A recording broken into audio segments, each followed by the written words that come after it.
Varicose veins మన Avis vascular సెంటర్లో with affordable cost treatment చేస్తారు. పెద్ద మెదడుని సెరిబ్రమని చిన్న మెదడుని సెరిబెల్లం అంటారు కదా. ఇది చిన్న మెదడు చితికిపోయింది అంటుంటారు, ఎందుకంటుంటారు అన్నమాట. అంటే చిన్న మెదడు అంటే అది ఉన్న సైజ్ చిన్నది, దాంట్లో ఇబ్బందులు ఉంటే వేరే ఉంటాయి. ఇప్పుడు ఉదాహరణకి ఏదైతే కోఆర్డినేషన్ ఉండకపోవడం, మాటలో తేడా రావడం, స్వచ్ఛత మాటలో తేడా రావడం, గాలి తీసుకోవడంలో ఇబ్బంది రావడం, బీపీ పల్సు ఇలాంటి వాటిలో తేడా రావడం, ఇలాంటివి జరుగుతుంది. సో పేరుకే చిన్న మెదడు కానీ దాని అవసరం చాలా ఉంది. అంటే సైజు ప్రకారం చిన్నదే, కానీ నిజానికి ఏంటంటే పెద్ద మెదడు గొప్ప, చిన్న మెదడు తక్కువ అనేది లేదండి.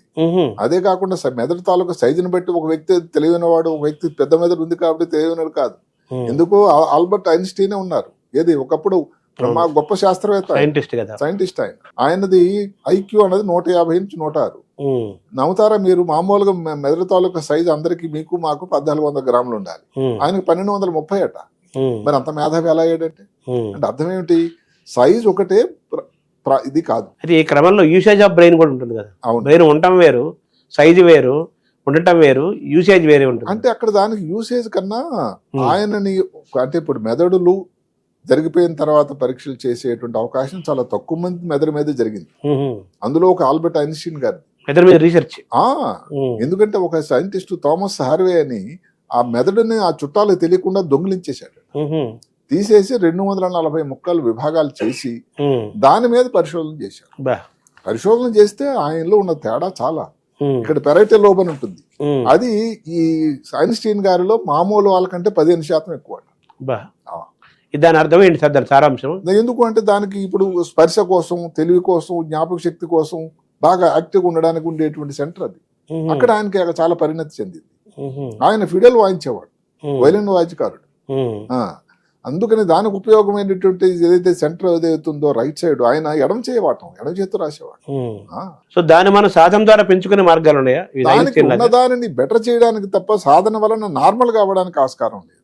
అంటే ఆయన లాగా బ్రెయిన్ తయారు చేసుకోవడం అవుదా మనం అంటే? అది లేదు, ఎందుకంటే అది కొంతవరకు మెదడు తయారీలోనే ఉన్నది, ఆల్రెడీ మేడ్.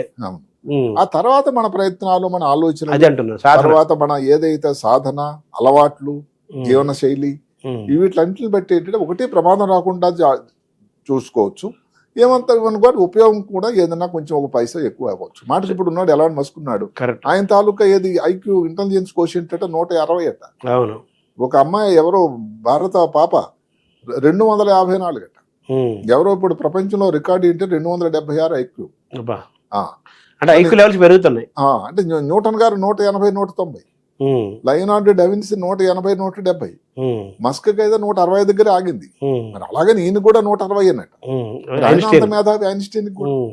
సో పెరాలసిస్ అనేది అది కూడా అందులో లింక్డే, అంతే, బ్రెయిన్ లింక్డ్.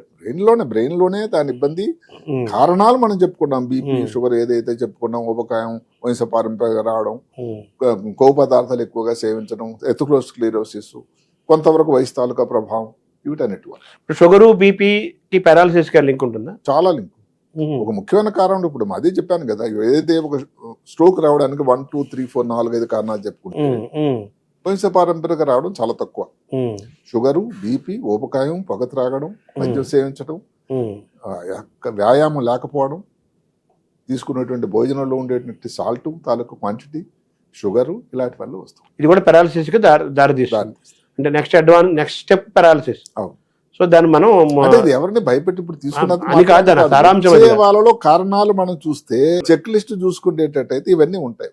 దాని జాగ్రత్తగా ఉండండి దాని యొక్క సారాంశం. అయితే మనం ఇందులో ధ్యానము ఇటువంటి ద్వారా ఆధ్యాత్మిక సాధన, ధ్యానం, భారతదేశం అంతా ఆధ్యాత్మిక వాతావరణం ఎక్కువ కాబట్టి ఎక్కువ మంది భారతీయతలో సనాతన ధర్మము, ఆధ్యాత్మికత, ధ్యానము, యోగము, ప్రాణాయామము, సంగీత సాహిత్యాలు, వీటి ద్వారా మనం అనారోగ్యాన్ని పోగొట్టుకొని ఆరోగ్యాన్ని పెంచుకొని మెదడును పదును చేసుకునే అవకాశాలు ఉన్నాయి అంటారా? ఇప్పుడు ప్రపంచమంతా యోగా కదని మాట్లాడుతున్నారు.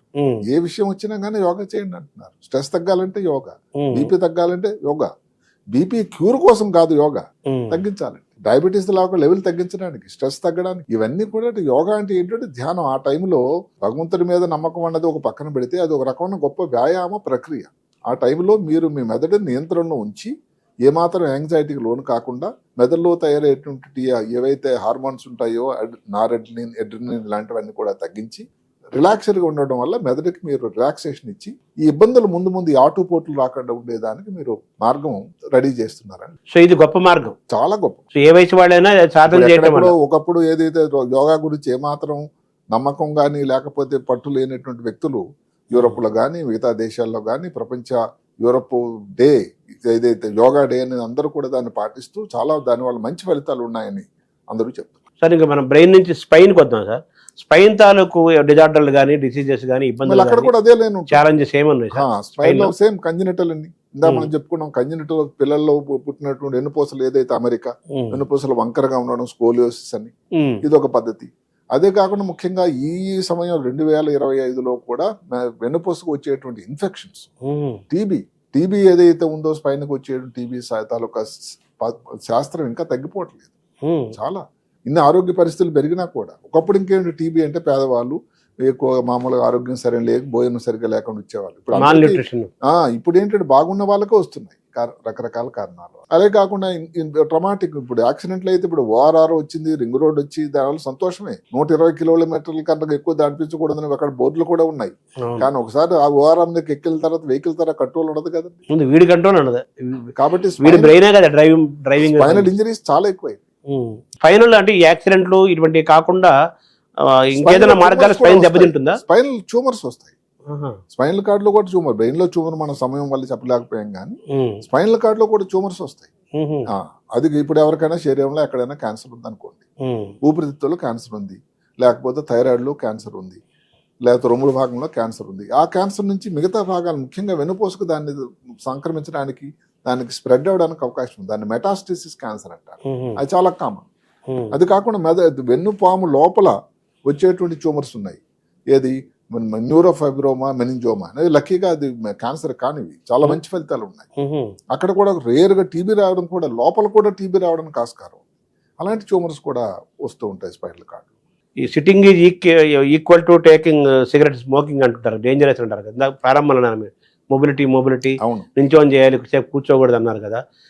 మొత్తం ఈ శరీరం బరువును స్పైన్ మోస్తుంది కదా. అవును, అది చాలా డేంజరస్. దాన్ని మనం చాలా కాపాడుకోవాలి. ఏదైనా కానీ కాపాడడం ఒకటి ఏమిటంటే దానికి మనం కూర్చునే ఉన్నారనుకోండి, దానికి ఎప్పుడు కూడా ఒక సపోర్ట్ ఇవ్వాలి, దానికి అవసరం కదా ఉండాలి. అదే కాకుండా వ్యాయామం అన్నది ఇప్పుడు ఎంత ఊబకాయం ఎంత కానీ జరుగుతూ ఉంటే దానివల్ల లాగుతూ ఉంటుంది, దానివల్ల ఇబ్బంది అవుతూ ఉంటుంది. అవును, దానికి తోడు మీరు వ్యాయామం అన్నది మాట్లాడుతున్నప్పుడు ఇంకొక విషయం మర్చిపోతున్నాము. లోన్లీనెస్ అని ఒక కొత్త జబ్బు వచ్చింది. అదో వ్యాధి అమెరికాలో ఎక్కువ పెరుగుతుంది, భారతదేశంలో తక్కువేం లేదు. అంతవరకు అంటే జపాను, ఇంగ్లాండ్ దేశాల్లో లోన్లీనెస్ కోసం ఒక మంత్రి ఉన్నారట. అంటే అంత ఎక్కువ ఉంది అక్కడ శాతం. డివిజన్ అంటే ఆ మంత్రికి ఆ లోన్లీనెస్ సబ్జెక్ట్ గురించే చూడడం, ఒంటరితనం కోసం. అంటే మరి ఎంత స్ప్రెడ్ అవుతుందో అర్థం చేసుకో. ఇప్పుడు ఇక్కడ నుంచి భారతదేశం నుంచి అమెరికా రకరకాల వెళ్ళే పిల్లలు వాళ్ళందరూ వలస వెళ్తున్నారు. తల్లిదండ్రులు అందరూ మరి ఏదో ఒక తండ్రో తల్లో జరిగిపోయారు, ఎవరో ఒకరు ఉంటారు. మరి లోన్లీనెస్సే కదండి అది వచ్చినటువంటి ఇబ్బందులు. ఆయన మొన్నటి వరకు ఏది జో బైడెన్ గారి తాలూకా సర్జన్ జనరల్ ఒక ఆయన ఉండేవాడు, భారతీయ సంతతి ఆయన. ఆయన ప్రకారం ఏంటంటే రోజుకు దగ్గర 12-15 సిగరెట్లు కాలిస్తే ఎంత ప్రమాదమో అంత ప్రమాదం ఒంటరితనం అట. బ్రెయిన్ మీద పనిచేస్తుంది, మెదడుపైన. అదే కాకుండా ఇవన్నీ రావడానికి మనం చెప్పుకున్నటువంటి షుగర్, బీపీ ఇవన్నీ రావడానికి కూడా అది ఒక దోహదకారి ఒక కారణం కూడా. డేంజరస్, చాలా డేంజరస్. అలాగే ఈ స్పైన్ కి ఇంకేమైనా ఉన్నాయి సార్? స్పైన్ రిలేటెడ్ మనం చెప్పుకున్నాం, ఇదే ఇన్ఫెక్షన్ చెప్పుకున్నాం. దానిలో స్పైనల్ కార్డు, స్పైన్ లో రకరకాల ఒక్కొక్కసారి ఏదైనా కానీ ఈ రక్తం సప్లై స్పైన్ లో క్లాట్ తయారవడం, హెమటోమాస్ అంటాం, ఇలాంటి కూడా స్పైన్ లో ముఖ్యంగా డీజనరేటివ్ చేంజెస్ అన్నిటికంటే ముఖ్యమైనది. ఇప్పుడు మనకి డిస్క్ ప్రొలాప్స్ అంటారు, నా డిస్క్ వచ్చిందండి, బ్యాక్ ఏక్ వచ్చింది, సర్వైకల్ స్పాండిలైటిస్ వచ్చింది. అంటే ఏంటంటే వయసుతో బట్టి కొంచెం మార్పులు వస్తూ ఉంటాయి, అరుగుదల వస్తూ ఉంటాయి. ఆ స్పైన్ 2 వెన్నుపూసల మధ్య ఉండేదాన్ని డిస్క్ అంటాం. అది ఒక చిన్న మెత్తలాడిది, సృష్టిగా తమర్చాడు, సైకిల్లో వాషర్ మాదిరి. అది ఏదైనా కారణం వల్ల కానీ పక్క జరిగింది అనుకోండి, ఎంతో దానికి దూరం అంతా కొన్ని మిల్లీమీటర్ల దూరం మీద, అప్పుడు దానివల్ల ఇబ్బంది వచ్చి కాళ్ళు చేతులు వీక్ అవడం కానీ, లేకపోతే కాళ్ళు తిమ్మిరెక్కడం కానీ, కాళ్ళు పని చేయకపోవడం, చేయి పని చేయకపోవడం, చేతులు కాళ్ళు రెండూ పని చేయకపోవడం. సో అవి చాలా ముఖ్యమైన కామన్ గా ఉండేటువంటి ప్రాబ్లమ్. ఈ డిస్క్ సర్జరీ వచ్చేసాయి కదా, డిస్క్ బ్రహ్మాండం సర్జరీలు. డిస్క్ మారుస్తారా? అంటే డిస్క్ లో పాతకాలంలో ఏంటంటే డిస్క్ ఎక్కడైతే ఇబ్బందికరం, దేని వల్ల అయితే వ్యక్తికి ప్రాబ్లం ఉందో దాన్ని తీసేసేవాళ్ళం. ఇప్పుడు దానికి ఇంకా చాలా మార్గాలు వచ్చాయి. ఏమిటంటే డిస్క్ తీసే దానికి కొత్త ఇంప్లాంట్ ఒక కేజీ లాంటిది వస్తూ ఉంది. అదే కాకుండా పూర్తిగా నడుము ఓపెన్ చేయకుండా వచ్చేటువంటి ఎండోస్కోపిక్ మెథడ్ డిస్కులు అని వచ్చాయి. చాలా చాలా మారింది. సార్ మనం బ్రెయిన్ స్పైన్ చూసుకున్నాం, మిగతా నాడులు ఉన్నాయి కదా, నెర్వ్స్, న్యూరాలజీ, వాటి అవి ఏమున్నాయి సార్?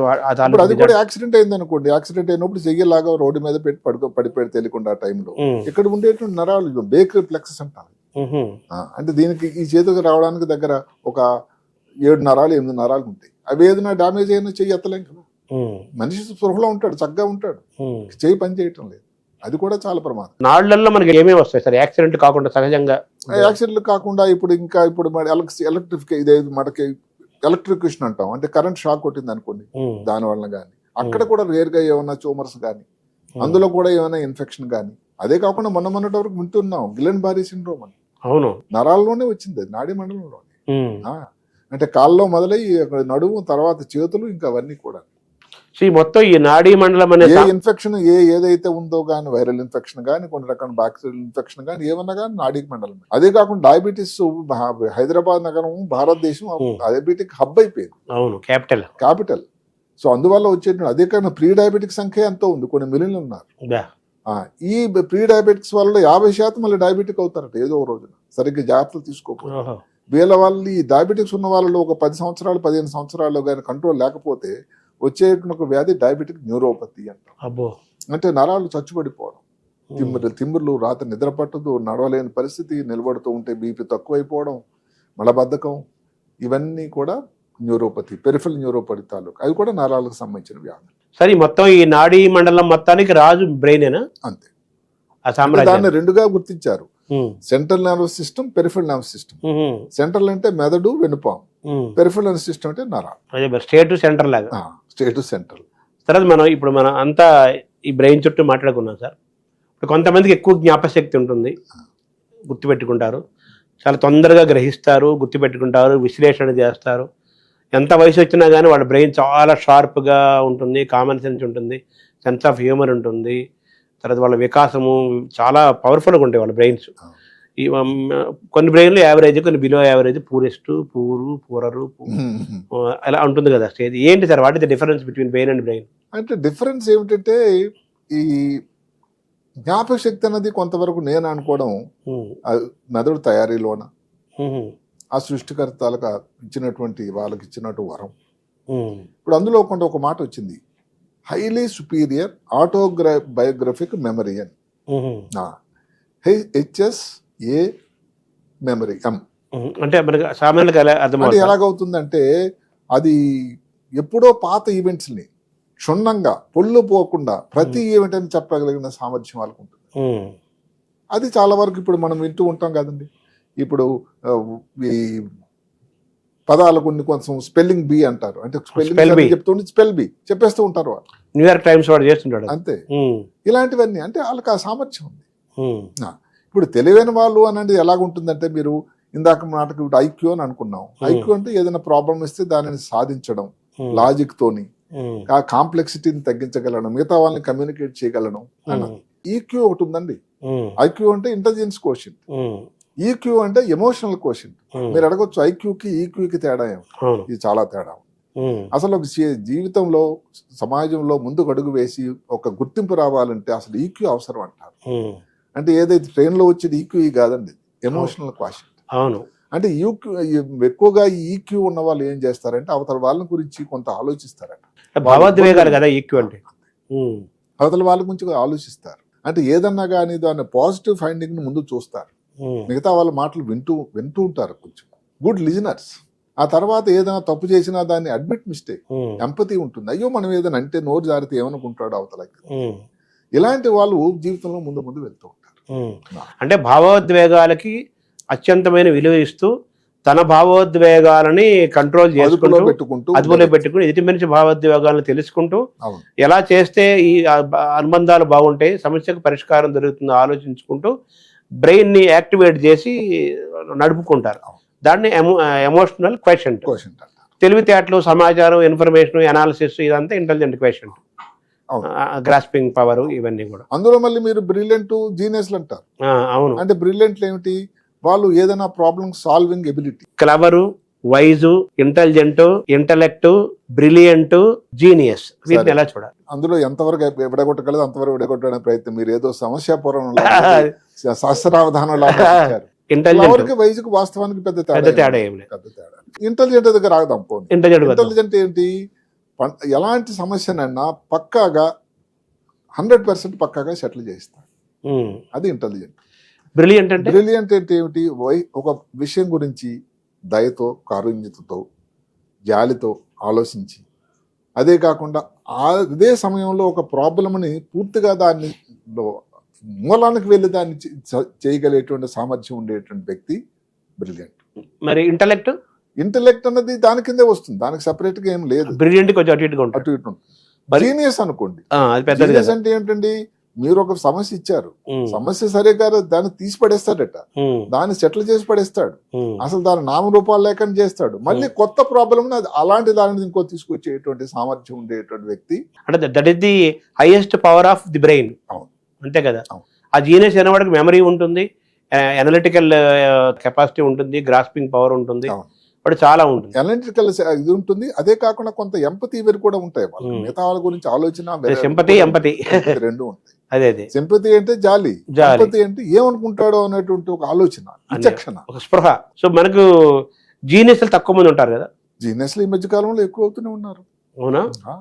అంటే వాళ్ళు అనుకోవడం వేరు, మనం అంటే మన ప్రతి వాళ్ళు అనుకుంటారు నేను చాలా జీనియస్, వాళ్ళు అనుకోవడం కాదు. మామూలుగా ఇప్పుడు మనం ఐన్స్టైన్ అన్నారు, ఇందాక న్యూటన్ అన్నారు, కొన్ని పేర్లు వాడారు, వాళ్ళందరూ జీనియస్ దాంట్లో జీనియస్ కిందే వస్తారు. ఎందుకంటే వాళ్ళకి ఇప్పుడు ఎక్కడైతే మీరు అన్నట్టు ఐక్యూ అన్నది మామూలుగా 85 నుంచి 100, 115 వరకు నార్మల్ యావరేజ్ కింద లెక్కేస్తారు. ఇప్పుడు మాటకి ఇప్పుడు మనం చెప్పుకున్నాం, ఎవరికి మాస్క్ గారికి ఎంత ఉంది? 150, 160. ఆయన ఏదన్నా ఎక్కడో ఆలోచిస్తాడు, అవుట్ ఆఫ్ ది బ్లూ. మరి ఐన్స్టీన్ గారికి 150, న్యూటన్ గారికి 180, 190. మరి అమ్మాయి ఎవరైతే వైశాలి కోసం 250, ఎవరో ఒక సౌత్ కొరియన్ వ్యక్తికి 276. చూసారా? ఇలాంటివి మహామేధ మీరు కొలిసి చెబుతున్నారు. అసలు మన కొరతలకు కూడా అతీతమైన బ్రెయిన్స్ కొన్ని ఉంటాయి కదా. కొన్ని ఉన్నాయి. ఆది శంకరాచార్యులు వాళ్ళందరూ, మనం నన్నయ్యను, వ్యాసుని, మరి ఈ రోజు కూడా వాళ్ళ గురించి చెప్పుకోవాల్సిన అవసరం. అరిస్టాటిల్ కూడా జీనియసే కదా. జీనియస్. మామూలు నేను చదివాను, మీరు చెప్పిన ఐన్స్టీన్ లాంటి వాళ్ళు కూడా వాళ్ళ యూసేజ్ ఆఫ్ బ్రెయిన్ ఎంతవరకు వాడారు, మన ఏదో 24 గంటల్లో మనం ఎంతవరకు సద్వినియోగం చేసుకున్నాము అన్నట్టు అనుకున్నట్టుగా. చాలా మందికి ప్రశ్న అడుగుతుంటారు పేషెంట్లు, సార్ ఎంత వాడతాము అని. వాస్తవానికి ఏదో ఎక్కడో చదువుతాము, పుస్తకాల్లోనో లేకపోతే సీరియల్లోనో, టీవీల్లోనో, నవల్లో 10% వాడతారు. వాస్తవం ఇది కాదండి. మెదడు తాలూకులో 100కి 100% అందరూ వాడతారట. అంతే కదా. దానికి ఎన్నో ప్రమాణికలు ఉన్నాయి. ఇప్పుడు మీరు పెట్ స్కాన్ తీసుకోండి, ఈ ఎంఆర్ఐ టెస్ట్ తీసుకోండి, అందులో ప్రతి భాగం ఏదో సమయం దానికి పని చేస్తూనే ఉంటుంది. సంపూర్ణంగా సద్వినియోగం చేస్తున్నా చేయడం అన్నది అవతల వ్యక్తులను బట్టి ఉంటుంది. అంటే యూసేజ్ ఆఫ్ బ్రెయిన్ మామూలుగా ఏదైతే ఉందో 100% ఏదైతే మెదడులో 100% కూడా ఏదో పని దానికి భగవంతు సృష్టిగత అమర్చి ఇచ్చాడు ఆయన. వినియోగించుకోవడం అన్నది అవతల వ్యక్తిని బట్టి ఉంటుంది. కొంచెం మెదడు వాడరా అంటుంటారు పెద్దవాళ్ళు. అంటే పెద్దవాళ్ళు ఏంటంటే కారణం వాళ్ళు చేయాల్సినంత వాళ్ళ నుంచి ఎక్స్పెక్టేషన్ అంత పని రావటం లేదు, రాబట్టుకోలేకపోతున్నాం, వాళ్ళ విజ్ఞతకి వాళ్ళ తెలివికి ఇంకా బాగుండును అనేటువంటి ఒక విషయం వల్ల వాళ్ళు అలా చెప్పడం. మీ మెదడుకు మీరు ఎన్ని మార్కులు వేసుకుంటారు? అది భగవంతుడు వేసాడు ఆల్రెడీ. అదే యూసేజ్ ఆఫ్ బ్రెయిన్. యూసేజ్ అయితే నేను దాన్ని సానబెట్టడానికి ప్రయత్నిస్తూనే ఉంటాను. ఈ కార్యక్రమాలు చేయాలంటే మరి గత కొన్ని రోజులుగా దానికి కొంచెం గొప్ప ప్రిపేర్ అవుతూ ఉన్నా కదా. అదే సాధన చేయాలంటే దానికి సాధన ఉంటుంది కదా. సాధన చాలా ఇంపార్టెంట్ కదా. చాలా ఇంపార్టెంట్. సానబట్టడం కదా. అవును, సానబట్టే కొద్ది దాని కత్తికి పదును పట్టే కొద్ది దానికి ఇది పెరిగినట్టుగా మెదడుకు సానబట్టే కొద్ది దాని పవర్ పెరుగుతుంది. సో ఈ న్యూరోలాజికల్ సమస్యలు, ఇంకా మూర్ఛలు, మైగ్రేన్ ఒకటి ఎక్కువ మంది ఫేస్ చేస్తుంటారు సార్. అది ఎందుకు చాలా చాలా భరించలేకపోతున్నాం సార్ అంటుంటారు. మైగ్రేన్ ఎందుకు అది జరుగుతుంది? అది మైగ్రేన్ అంటే పారిస్ నొప్పి, తలనొప్పి ఒక పక్కన ఒక భాగంలో వచ్చేది. అది వారు చాలా వరకు 90% స్త్రీల్లో వస్తుంది, వంశపారంపర్యంగా కూడా వస్తుంది, ఋతుక్రమం సమయంలో కూడా వస్తుంది. ఈ మధ్యకాలంలో స్ట్రెస్ వల్ల కూడా ఒక భాగంగా అయిపోయింది. మైగ్రేన్ లో కాకుండా ఇంకా మీది ఈ స్ట్రెస్ హెడేక్ అని, లేకపోతే ఆక్సిపిటల్ హెడేక్ అని, క్లస్టర్ హెడేక్ అని చాలా రకాలు ఉన్నాయి. మైగ్రేన్ అనేది దాటిపోయి ఎప్పుడైతే రిపీటెడ్ గా వచ్చి దాని విధానాలు కానీ మారింది అనుకోండి, అప్పుడు దాన్ని మనం తీసిపడేయకుండా దానికి ఏదైనా బ్రెయిన్ లో కూడా కారణం ఉందా అని ఆలోచించాల్సిన అవసరం. మనం తీసుకునేటువంటి భోజనం కానీ, ఉండేటువంటి నిద్ర కానీ, ఉండే స్ట్రెస్ వల్ల కానీ, ఇవన్నీ కూడా ఒక మైగ్రేన్ లో ఒక భాగంగా, ఒక కారణాలుగా ఉంటాయి. ఇప్పుడు హెడేక్ కి బ్రెయిన్ కి మన మైగ్రేన్ కి ఏంటి సార్ వాటి డిఫరెన్స్? మైగ్రేన్ అనేది జనరల్ గా ఒక మెదడు లోపల కాదు, తల భాగం ఒక భాగంలో వచ్చేదాన్ని పార్శ్వ నొప్పి అంటారు. రైట్ హాఫ్ కానీ లెఫ్ట్ హాఫ్ కానీ. హెడేక్ అనేది జనరల్ గా ఇప్పుడు మాటకు బ్రెయిన్ ట్యూమరే అనుకోండి, బ్రెయిన్ ట్యూమర్ లో వచ్చే హెడేక్ వేరే ఉంటుంది. ఈ భాగంలో ఉంటుంది, దానికి ఒక సమయం ఉంటుంది, తెల్లవారి టైంలో ఎక్కువ ఉంటుంది. ఒక్క హెడేక్ కాకుండా వాంతులు కూడా వస్తాయి, వాంతి వచ్చేటట్టు ఉంటుంది. ఈ రెండు లక్షణాలు కాకుండా కంట్లో చూపు తగ్గడం కానీ, నడకలో తేడా రావడం కానీ, మాటలో తేడా రావడం కానీ, కాలు చేయి వీక్ గా ఉండడం కానీ, ఫిట్స్ లాగా రావడం కానీ, వాసన తగ్గడం కానీ, చెవిలో వినికిడి తగ్గడం కానీ, ఇవన్నీ కూడా బ్రెయిన్ తాలూకా ట్యూమర్ తాలూకా లక్షణాలు. అంటే తలనొప్పి ఉండి వాంతులు వచ్చి చెవిలో వినపడడం కానీ వినికిడి కానీ సరే లేకపోతే బ్రెయిన్ ట్యూమర్ కావడానికి ఆస్కారం కొంచెం ఎక్కువగానే ఉంది. డాక్టర్ సందర్శించాల్సిన అవసరం ఉంది. అదే కాకుండా స్మెల్ తక్కువైంది ఈ మధ్య కాలంలో, ముందు బాగానే ఉండేది, దాన్ని కూడా ఆలోచించాల్సి ఉంది. కంట్లో చూపు ఇంకా అన్నిటికంటే ముఖ్యం. కంట్లో చూపు తగ్గింది, దానికి తోడు నెమ్మదిగా ఆఫీస్కి వెళ్ళలేకపోతున్నారు, డల్ అయిపోతున్నాడు, స్లో అయిపోతున్నాడు, బరువు పెరుగుతూ ఉన్నారు, మూత్రం ఎక్కువ పోస్తా ఉన్నారు. ఇది కూడా బ్రెయిన్ లో ఒక రకమైన ట్యూమర్ కారణం అవుతుంది. అంటే బ్రెయిన్ లో ట్యూమర్ అంటే ఏంటంటే బ్రెయిన్ లో విధి తయారు చేసినప్పుడే ఈ ప్రాంతం, ఈ రక్తం ఎంత ఉండాలి, ఈ మెదడు తాలూకు భాగం ఎంత ఉండాలి, పురి భాగం ఎంత ఉండాలి అని నిర్దేశించాడు. అది కాకుండా ఏదైనా కానీ చిన్న గడ్డ తయారైంది అనుకోండి, అది ఎక్స్ట్రా కదా, దానివల్ల వచ్చిన ప్రాబ్లం. ఇప్పుడు పొట్టలో ఏదో పెద్ద పెద్ద ట్యూమర్లు 2 కిలోల ట్యూమర్లు 5 కిలోల ట్యూమర్ ఆపరేట్ చేసామని చెప్తూ ఉంటారు. బ్రెయిన్ లోపల కొన్ని సెంటీమీటర్ల ట్యూమర్ ఉంటేనే ప్రాబ్లం. అందువల్ల బ్రెయిన్ ట్యూమర్ ఎందుకంటే దాని చుట్టుపక్కల ఉండేటువంటి బ్రెయిన్ మీద దాని ప్రభావం చూపుతూ ఉంటుంది. ఫిట్స్ లాగా రావడం, జ్ఞాపశక్తి తగ్గిపోవడం, ఎడం పక్క కానీ ప్రాబ్లం వచ్చినట్టు దాని ప్రభావం కుడికాలు కుడి చెయ్య మాట మీద తేడా రావడం. ఈ నరాల బలహీనత అనేది కూడా ఇందులోకి వస్తుంది కదా సార్? నరాల బలహీనత చాలా జనరల్ గా వాడేటువంటి ఒక మాట, అంటే వీక్ గా ఉంది అని. కరెక్ట్. అది కొంతవరకు ఏమిటంటే అది వాడకలో నార్మల్ మాట. అది కాకుండా అదే సంగతి మనం చెప్పుకున్నట్టు ఇందాక డయాబెటిక్స్ న్యూరోపతి వాళ్ళు కానీ, లేకపోతే విటమిన్ లోపాల మధ్యన విటమిన్ B12 కానీ D3 కానీ ఇలాంటి విటమిన్ లోపించడం వల్ల కానీ వచ్చే B6 లో కానీ తేడా కానీ, అదే కాకుండా కొన్ని టీబీ కోసం మందులు వాడడం వల్ల, ఏదో ఐరన్ హెచ్ని మందులు వాడడం వల్ల కూడా వాళ్ళ నరాల మీద దాని ఎఫెక్ట్ వస్తూ ఉంటుంది. కొన్ని పెయింటర్స్ ఉంటారు, వాళ్ళు చేసేటువంటి ఆ పెయింటింగ్ దాని వల్ల దాని ఈ ఆర్గనోఫాస్ఫరస్ కాంపౌండ్ తీసుకునే వాళ్ళు ఇలాగ దాని వల్ల నరాల మీద దాని ఇబ్బంది. చివరికి మనకి మనిషి చచ్చిపోవడం అంటే హార్ట్ ఆగిపోవడం అంటారు, బ్రెయిన్ డెడ్ అంటారు కదా, ఏంటి వాటి డిఫరెన్స్? అంటే ఇవి చిన్న తేడా ఉంది. బ్రెయిన్ డెడ్ అంటే బ్రెయిన్ పని చేయడం ఆగిపోయిన తర్వాత కూడా గుండె కొట్టుకుంటూ ఉంటుంది కొంత సమయం. ఒక వ్యక్తిని మామూలుగా శాస్త్ర ప్రకారం వ్యక్తి జరిగిపోయాడు, చనిపోయాడని చెప్పాలంటే గుండె కొట్టుకోవడం కూడా ఆగిపోవాలి. హార్ట్ ఆగిపోవడమే మనిషి మరణం కింద లెక్క. ఇప్పుడు బ్రెయిన్ డెడ్ అంటే ఏమిటి? బ్రెయిన్ లో ఇందాక మనం ముందు చెప్పుకున్నాం, కంటి 2 పాపులు పెద్దవైపోయి, గాలి తీసుకోవడం శ్వాస లేకుండా అయిపోయి, అసలు అచేతనంగా ఉండి, బీపీ డ్రాప్ అయిపోతూ ఉండేటట్టయితే బ్రెయిన్ డెడ్ కింద పరిగణిస్తాం. ఈ ప్రపంచంలో మామూలుగా మన ఈ దేశాలు ఉన్నాయి కదా, ఏ దేశాన్ని ఎక్కువ బాగా బ్రెయిన్ ఉన్న దేశస్తులే ఏ దేశం కింద చూస్తారు? నేనైతే భారతదేశం అనే చెప్తాను. అవునా? అంటే ఇక్కడ నుంచి వలస వెళ్ళి కదండి, అక్కడ ఏది సిలికాన్ వ్యాలీ కానీ ఇంకెక్కడ కానీ అందరూ వాళ్ళు చేస్తున్నది. అనాది నుంచి కూడా అంతే అంటారా? అనాది నుంచి ఇప్పుడు మనం ఎక్కడి నుంచి ఋషులు మునులు వీళ్ళు అప్పటి నుంచి ఇప్పుడు ఏదైతే చేస్తున్నారో వరామిహిరుడు లేకపోతే వాళ్ళందరూ అక్కడ నుంచి కదండి. అవును, మన ఆయుర్వేదము అన్నీ కూడా. కాబట్టి మేధావులు మేధావర్గం అని అంటే ముందు నుంచి కూడా నేను కూడా భారతదేశంలోనే పేరెన్ని గణత ప్రాంతం. సో మన బయోకెమికల్ రియాక్షన్స్, లోపల జరిగే బయోకెమికల్ రియాక్షన్స్, ఈ న్యూరలాజికల్ దాన్ని రెండు క్లబ్ చేయొచ్చా మనం? అంటే బయోకెమికల్ కొన్ని రియాక్షన్ జరుగుతూనే ఉంటాయి. దానివల్లనే మెదడు లోపల వచ్చేటటువంటి మార్పులు, మనకి ఎపిలెప్సీ రావడానికి అనుకోండి, మనం చెప్పినటువంటి ఆల్జీమర్స్ వ్యాధి ఇలాంటి రావడానికి కూడా బయోకెమికల్ మార్పులు జరుగుతూ ఉన్నట్టు దానివల్ల. సో మన ఈ హార్మోనల్ ఇంబ్యాలెన్సెస్ కానీ, ఈ కెమికల్ ఆ బయోకెమికల్ మెయింటెనెన్స్ కానీ, ఇంబ్యాలెన్స్ ఆర్ బ్యాలెన్స్ కానీ, ఇవన్నీ కూడా ఆ న్యూరలాజికల్ ఫంక్షనింగ్ అనేది మోస్ట్ ఇంపార్టెంట్ ఒక భాగం. ఇప్పుడు హార్మోనే అనుకోండి, ఇప్పుడు పిచ్యూటరీ గ్రంథి అని ఉంటుంది. పిచ్యూటరీ గ్రంథి అనేది అన్నిటికీ హెడ్ క్వార్టర్స్, బ్యాండ్ మాస్టర్ అనమాట. ఇప్పుడు బ్యాండ్ మాస్టర్ ఇప్పుడు ఈ హార్మోన్ వాళ్ళు ఊగుతూ ఉంటే మిగతా అందరూ పిప్పి అని కొడుతూ ఉంటారు. అలాంటిది పిచ్యూటరీ గ్రంథి. దాని నుంచి ద్రావకాలు అన్నిటికీ ఇక్కడ ఉన్న థైరాయిడ్ గ్రంథి కానీ, లేకపోతే ఇంకా మిగతా బోన్ స్ట్రెంగ్త్ కోసం కానీ, ఋతుక్రమం రావడానికి కానీ, పిల్లలు పుట్టడానికి కానీ, ఇలాంటి అన్నిటికీ కూడా మెయిన్ కేంద్రం అక్కడే ఉంటుంది. పిచ్యూటరీ గ్లాండ్స్, థైరాయిడ్ గ్లాండ్స్ అంటుంటారు మామూలుగా. పిచ్యూటరీ ముఖ్యంగా పిచ్యూటరీ అనేది మెదడు లోపల ఉంటుంది. ఇక్కడ ఉండేది థైరాయిడ్. అలాగే మూత్రపిండాల మీద ఉంది ఎడ్రినలిన్ అంటాం. సో పిచ్యూటరీ గ్లాండ్ మన బ్రెయిన్ అలాగైతే మన శరీరంలో ముఖ్యమైన ఆర్గాన్, ముఖ్యమైన గ్రంథి అంటే పిచ్యూటరీ గ్రంథి. దానికి డ్యామేజ్ జరుగుతుంటుంది సార్. జరుగుతూ ఉంటుంది. ఇప్పుడు మాటకి ఏదో సడన్ గా యాక్సిడెంట్ అయింది అనుకోండి, చాలా రోజులు స్పృహ లేకుండా పిచ్చుడి గ్రంథికి ఆక్సిజన్ సప్లై సరిగ్గా జరగలేదు, అదొక పద్ధతి. పిచ్చుడి గ్రంథిలోని ఏదైనా రక్తం సప్లై తగ్గిపోయి నెక్రోసిస్ అంటాం, డ్యామేజ్ అయింది అనుకోండి, దానివల్ల పీరియడ్స్ స్త్రీలకు పీరియడ్స్ రావు, లేకపోతే పిల్లలుగా కలగరు, ఋతుక్రమం ఆగిపోతూ ఉంటుంది, ఇలాంటివి జరుగుతూ ఉంటాయి. అదే చోట్లోని కంటి నరాలు ఉంటాయి, కంటి నరాల్లో కూడా తేడా వస్తుంది, కంటిలో చూపులో తేడా వస్తూ ఉంటుంది, అదే కాక ఊబకాయం రావడం, ఇలాంటి కూడా పిచ్చుడి గ్రంథి తాలూకా లక్షణాలు. So pituitary gland very very powerful. పని తక్కువ చేయడం వల్ల కూడా వస్తుంది, ఎందుకంటే హైపోపిట్యూటరిజం అంటాం, చాలా స్లో అయిపోవడం, మొత్తం లీటర్ల కొలది పోయడం, డయాబెటీస్ ఇన్సిపిడస్ అంటారు. లేజినెస్ కూడా అందులో భాగమేనా? ఒక భాగం. డ్రౌజినెస్ ఒక భాగం. ఎందుకంటే పిచ్యూటరీకి గ్రంథి ఉండే కేంద్రానికి కొన్ని మిల్లీమీటర్ దూరంలోనే హైపోథాలమస్ అని ఒకటి ఉంటుంది. అంటే ఏంటి సార్ అది? అది ఒక భాగం, బ్రెయిన్ లో ఒక భాగాన్ని. ఫంక్షన్ ఏంటి? దాని టెంపరేచర్ ని చేయడం, అలర్ట్ గా ఉంచడానికి, ఉష్ణోగ్రత కంట్రోల్ చేయడానికి. సో ఈ పిచ్యూటరీ గ్లాండ్ మనం హెల్తీగా ఉంచుకోవడానికి ఏమన్నా మనం ఇంటేక్ ఫుడ్ అటువంటి ఉందా దానికి అలాంటి నిజానికి ఏం ఫుడ్ అంటూ లేదు. ప్రోటీన్స్ ఉన్నాయి.